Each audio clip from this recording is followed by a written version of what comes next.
My folks, I think it was 10 o'clock, but I'm not sure. I had to be in the house 10 o'clock. And a few nights I've cut her awful short. A few nights I've drove above the speed limit to get home by 10 o'clock. And my friends, we'd go over there on Saturday night. We had 3 girls over we were dating. I'd watch my watch and I'd say it's going to take me 22 minutes, and then I cut her off. I mean, I hit the door and I tore up a pavement all the way to Mayfield. Wonder I hadn't had a wreck because I drove too fast. Crooked road then, little narrow 45 was a little narrow road. And I'm driving an old car. Tire would have blown out or something, I would have made it. These boys could stay out all night, and I'd take them on Saturday night. Now I got to be home by 10. Now tomorrow, after dinner, I'm free, I can go again. So I'll go back over and find them. They're still over there. Both of them together didn't have $3. I guarantee they have $1 apiece in their pocket, maybe $1. I'd say, where'd y'all stay last night? Because, after 10, 11 o'clock, 11 or 12 o'clock, I guess if it was one of the girls' house, we had to leave. And there was a used car lot on the end of Lake Street down there.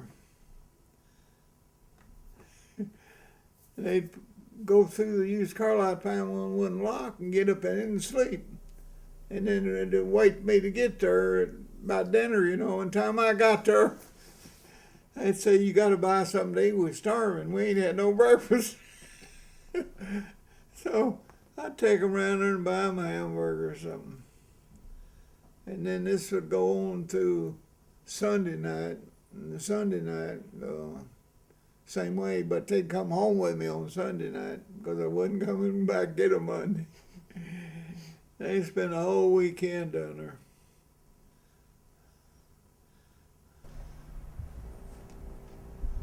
I had me a pretty nice car. I was over there driving around and pulled up and don't know where it was at, but as a farmer pulled up, and what I was doing there I don't know. He said, pretty good looking car, mister. I said, for sale. He said, I'll trade you some mules for it. I said, what? I'll trade you some mules for it.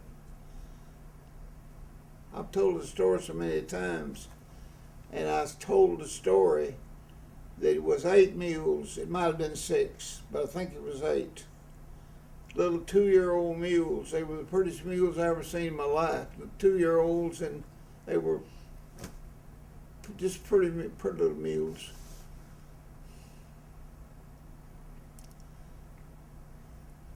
I wound up trading that car even for them mules.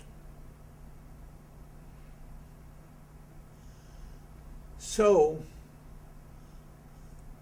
I got my mules out there in the lot, but I can't ride one home. So I don't know what to do. So I go in there and say, you got a telephone? Yeah. I called my dad at the grocery. 220 was the number out there. My dad answered the phone. I said, Dad, I'm in East Prairie, Missouri, where I was at. I think it's close to East Prairie.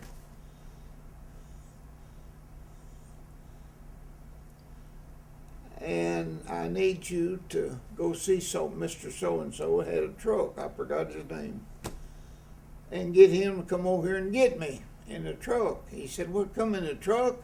I said, yeah. I traded the car I'm driving for 8 mules. He said, whoa, what'd you say? He thought he was hearing things, He made me repeat it. He said, you done what? And I said, trade for 8 mules. And he said, where are you now? And he says, you want me to send somebody after you? I said, that's right.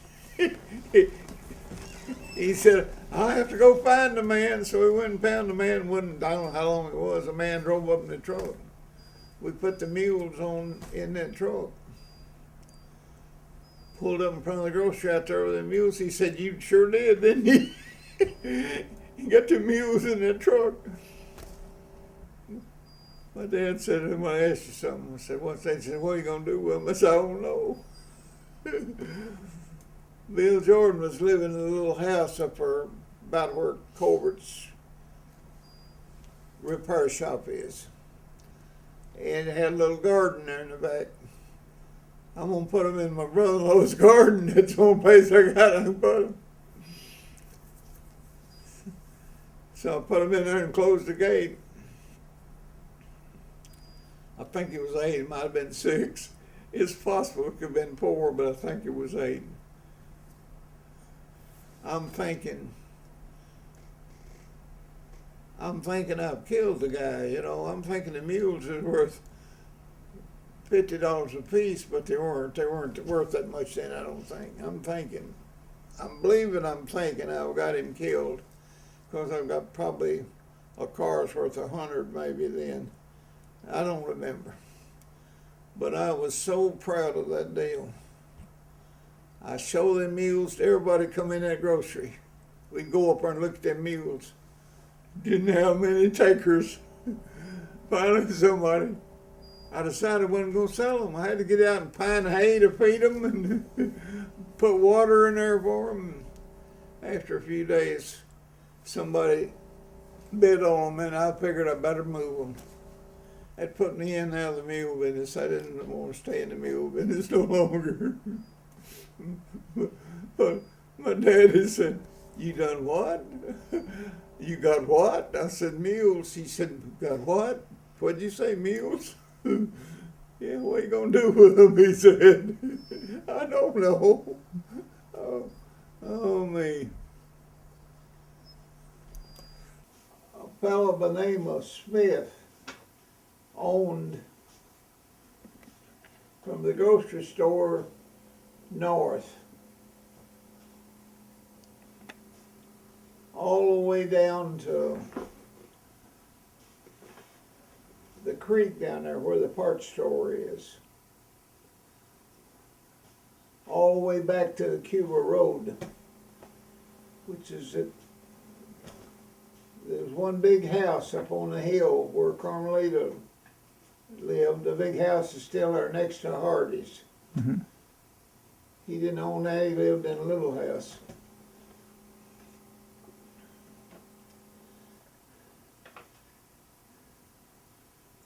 My daddy run a store for a while, and Mr. Smith would come in the store every day. He was a little bitty fellow, but he owned all that land. And he'd come in the store, front door, wouldn't say nothing to nobody. He'd come in doing like this with his hand. That's all he'd do, like that. My daddy would get up if he was sitting down and go to the cash drawer and get out a quarter, 25 cents. Meet Mr. Smith. By the time he got to where the cash drawer was, kind of in the front of the store, he'd see him coming before he got in the door. And my daddy would hand him that quarter, and he'd turn around, and I'd say one word, walk back after the front door and gone. Now he would do that sometimes 2 or 3 times a day.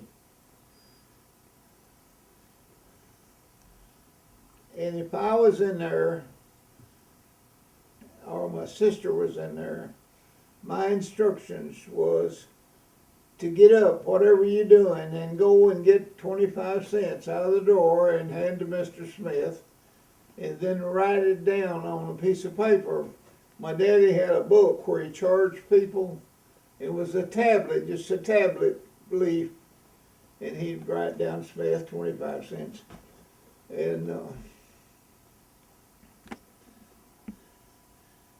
I don't know how often Dad would let it run, but it'd run up to a few dollars. And then my dad would go to Mr. Smith and say, you need to deed me piece of ground or something to pay for this.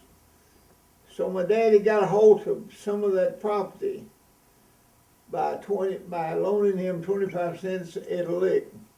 Now, my dad was very, very serious against anybody that'd take a drink. So my dad would say, well, I don't know if he's drinking or not. What else would you want a quarter for? Mm-hmm. We figure he was getting something to drink somewhere for 25 cents. I did. Mm-hmm. My dad never did admit it, that he thought it, but had to think it, you know. Of course, my sister and my mother talked about it, and they said, well, sure he's going to buy some whiskey somewhere, you know. My daddy got a hold of quite a bit of that property by paying Mr. Smith a quarter a lick. This friend of mine told me, said, baby Dewey's was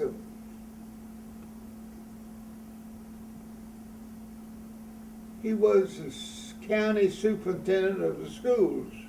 This is later years. I think probably I was already married or something. So he sent me. He got mad at me about something. I don't remember. I guess I was talking about him because he was. Yeah, he was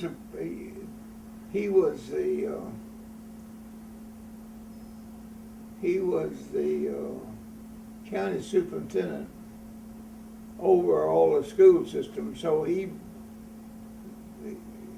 if you had to buy anything for any of the schools, you had to buy it through him. So I'm sure he took care of himself. He lived in a big house, and they accused him of taking school money and stuff. And don't know if he did or not. He never got in any trouble for it, but he would elect the school people that appointed him. So, you know, he'd get out and electioneer for him or everything. So anyway, he got mad at me about something, and somebody told me, said, baby Dewey's sent you some word. I said, what? What baby send me word? Said, tell me he's gonna whoop my butt next time you see me. I said, you tell baby when you see him, be all right, I'll have him with me. Yeah, he gonna kick it or whip him on. I said, you tell him when he sees me, I'll have him with me.